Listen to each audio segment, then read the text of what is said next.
Alhamdulillah wassalatu wassalamu ala Rasulillah Sayyidina wa maulana Muhammad ibni Abdillah wa ala alihi wa sahbihi wa man tabi'ahu wa mawalah.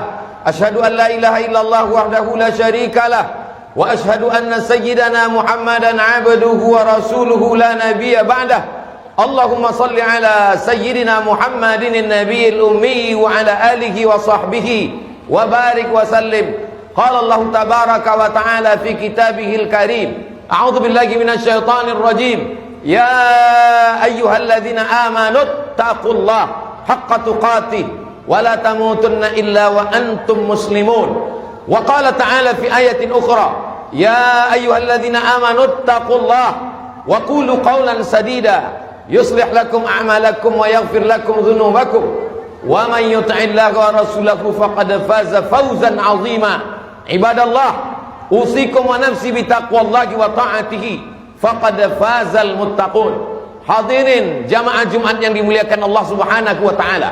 Laki-laki baligh berakal, tidak musafir, tidak sakit, tidak ada uzur syar'i, maka dia wajib mendengarkan wasiat yang masuk ke telinganya, ke otaknya, ke tangkai jantungnya, ke hatinya, ke tulang sumsumnya, bahwa dia mesti takut kepada Allah Subhanahu wa taala. Kalau tidak, maka akan matilah hati yang sudah dititipkan Allah. Kalau hati itu mati, maka kata Allah Subhanahu wa taala, ulaika kal an'am, mereka seperti binatang, balhum adall, bahkan lebih hina daripada binatang. Hati itu mesti hidup. Menghidupkannya adalah dengan mengingat Allah. Matsalul ladzi yadhkurullah wal ladzi la yadhkurullah kamatsalil hayy wal mayyit. Orang yang hatinya mengingat Allah dan orang yang lalai tidak mengingat Allah seperti orang hidup dan orang mati. Orang hidup bukan orang yang makan, orang hidup bukan orang yang bergerak, orang hidup bukan orang yang berbicara. Karena sesungguhnya binatang juga berbicara, binatang juga bergerak. Orang yang hidup, yang berfikir adalah orang yang ketika hatinya hidup. Menghidupkan hati adalah dengan zikir. Maka laki-laki yang balik berakal itu hatinya dihidupkan. Karena khatib menyampaikan pesan, ittaqullah, takut kepada Allah Subhanahu wa taala. Apa tujuan puasa? Ya ayyuhalladzina amanu kutiba alaikumusiyam kama kutiba alal ladzina min qablikum la'allakum tattaqun, supaya takut kepada Allah. Apa tujuan haji? Fala rafatha, jangan melakukan perbuatan kejahatan seksual, wala fusuqa, jangan melakukan perbuatan kejahatan yang bukan seksual, korupsi, makan haram, riba, namimah, wala jidal, tidak kasar lidahnya, mencaci maki, sumpah serapah, berkelahi, membicarakan aib orang lain. Apa tujuan daripada zikir? Supaya mulut menyebut Allah, hati mengingat Allah, mengagungkan Allah, supaya takutnya hanya kepada Allah Subhanahu wa taala. Ketika Kabil berkurban, Habil pun berkurban sama. Tapi kenapa kurban yang diterima hanyalah kurban Habil? Maka Habil bertanya, mengapa kurbanku tidak diterima? Habil menjawab, innama yataqabbalullahu minal muttaqin. Yang diterima Allah hanya dari orang yang takut kepada Allah Subhanahu wa taala. Kalau kau takut kepada aturan negara, sampai masanya negara tumbang, sampai masanya penguasa mati, sampai masanya yang mengawasi itu tertidur, tapi kau diawasi oleh dia. Siapa dia? La ta'khudhuhu sinatun, dia tak pernah tidur, wala naum, dia tidak mengantuk, dia tidak tidur. Hayyun, dia maha hidup. La yamut, dia tidak pernah mati. Wa huwas sami', dia maha mendengar. Al basir, maha melihat. Tapak kaki semut yang hitam, di atas batu yang hitam, di tengah malam yang kelam, di tengah samudera yang luas, akan ditampakkan di depan matamu. Wa qadimna ila ma 'amilu min amalin, kami tampakkan amal mereka. Lalu amal itu dilihat. Faman ya'mal mithqala dzarratin khairan yarah, sebesar biji sawi, sebesar ujung rambut, sebesar ujung jarum, akan ditampakkan di hadapan Allah Subhanahu wa taala. Hari ini di dunia, kejahatanmu bisa kau hilangkan dengan uang yang kau miliki. Kejahatanmu bisa kau lenyapkan dengan kekuasaan yang ada di ujung jarimu. Tapi sampai masanya Allah berkata, Anal Jabbar, akulah penguasa. Mainal Jabbarun, mana penguasa-penguasa yang lain? Semuanya mati. Kullu nafsin dha'iqatul maut. Semua yang bernyawa, semua yang bernafas mati menghadap Allah Subhanahu wa taala. Maka kita sekolahkan anak-anak kita ke lembaga pendidikan yang membuat dia takut kepada Allah Subhanahu wa taala. Kalau dengan pengajian, Semakin mengaji, semakin datang rasa takut, teruskanlah. Tapi kalau hanya dengan pengajian, datang sombong, banyak hafal ayat, makin mengerti dalil, hanya untuk mendebat. Man talaba ilman, siapa yang mencari ilmu, liyubtagha bihi wajhullah, yang mestinya hanya mencari kemuliaan Allah, tapi kemudian dia mencari ardan minad dunya, hanya dunia yang didapatkan, lam yajid ilfal jannah, maka dia tidak akan mencium bau surga. Tujuan dari ilmu adalah menghidupkan iman. Setiap kita lahir, setiap anak-anak yang lahir ini membawa iman. Tidak pernah orang tua disuruh menanamkan iman kepada anak-anaknya. Anak-anak itu sebelum masuk ke rahim istri, sebelum masuk ke rahim ibunya, dia sudah membawa iman.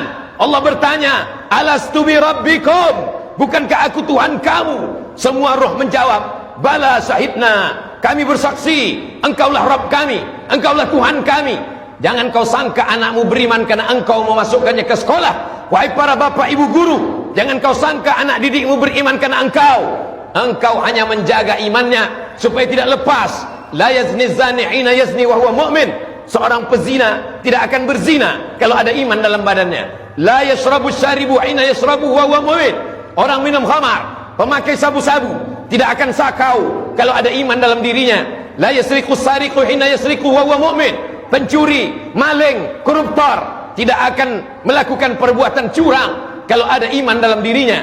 Maka sesungguhnya iman itu ada, hanya saja dia bisa terlepas, dia bisa tercabut. Berapa banyak hari ini, hari Sayyidul Ayyam, hari yang paling mulia di antara hari-hari, mereka dengan enaknya berjalan di mal, di pusat perbelanjaan, tak ada rasa takutnya sedikit pun. Kalau ada orang mengatakan nikmat terbesar adalah hidup, salah, karena binatang juga hidup. Kalau ada yang mengatakan nikmat terbesar adalah bekerja, salah, karena monyet pun bekerja. Kalau ada yang mengatakan nikmat terbesar adalah tenaga, salah, karena gajah lebih bertenaga, banteng lebih bertenaga. Nikmat terbesar adalah ketika kau takut kepada Allah. Setinggi apapun jabatanmu, sebesar apapun kekuasaanmu, kau tunduk dan patuh. Ketika azan berkumandang, kau tutup tempat belanjamu, kau tutup lokal dan kelasmu, kau datang bersimpuh kepada Allah Subhanahu wa ta'ala. Walaupun negara tidak mengatur itu, tidak ada denda, tidak ada penjara bagi mereka yang meninggalkan salat Jumat, tapi kau takut bukan karena kekuasaan, kau takut bukan karena rugi, kau takut karena Allah Subhanahu wa ta'ala.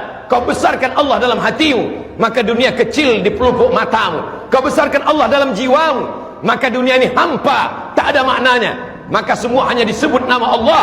Makananmu menjadi darah daging ketika kau sebut Allahumma barik lana fima razaqtana wa qina azabannar. Tidurmu menjadi ibadah ketika kau katakan bismika Allahumma ahya wa amut.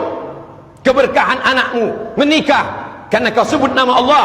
Barakallahu lakuma wa baraka alaikuma wa jama'a bainakuma fi khair. Anak-anakmu menjadi berkah ketika kau sebut nama barakallahu laka fil mawhub. Allah berikan berkah. Rezekimu menjadi berkah ketika kau katakan Allahumma anzilir rahmata wassalamata, turunkan kerahmatan, keberkahan kepada rezeki yang dititipkan Allah Subhanahu wa ta'ala. Maka kalau pendidikan menanamkan iman kepada Allah, setelah iman terjaga dengan ilmu, siramlah dia. Karena sesungguhnya berapa banyak orang yang berilmu tapi sesungguhnya tidak mengamalkannya. Kabura maqtan indallah, murka paling besar, pertanyaan paling besar. An ilmihi fima amil, sudahkah ilmumu kau amalkan? Sudahkah pengetahuanmu kau laksanakan? Ini akan dituntut di hadapan Allah Subhanahu wa ta'ala. Benih-benih itu tidak disiram, dia diletakkan di pasir kering kerontang, akhirnya iman itu mati. Anak-anak kita berjalan di atas dunia, mereka hanya akan menjadi sampah-sampah sejarah. Mereka hanya akan menjadi binatang-binatang yang pandai berbicara. Tapi ketika kau jaga imannya, maka dia akan menjadi orang beriman. Kalau dia punya kekuasaan, kekuasaan akan dia pakai menolong agama Allah. Kalau dia punya harta, hartanya akan dia pakai menolong agama Allah. Kalau dia punya jabatan, jabatannya akan dia pakai menolong agama Allah. Sesungguhnya harta dan jabatan bukan tujuan hidup. Tujuan hidup adalah ilahi anta maksudi, engkau yang kumaksud, wa ridhaka matlubi, ridhamu yang kucari ya Allah. Kalau fahamlah manusia dengan bahwa tujuan hidup mencari ridha Allah, maka kalau dia dapat, dia tidak akan bangga, karena dapatnya itu bukan tujuan.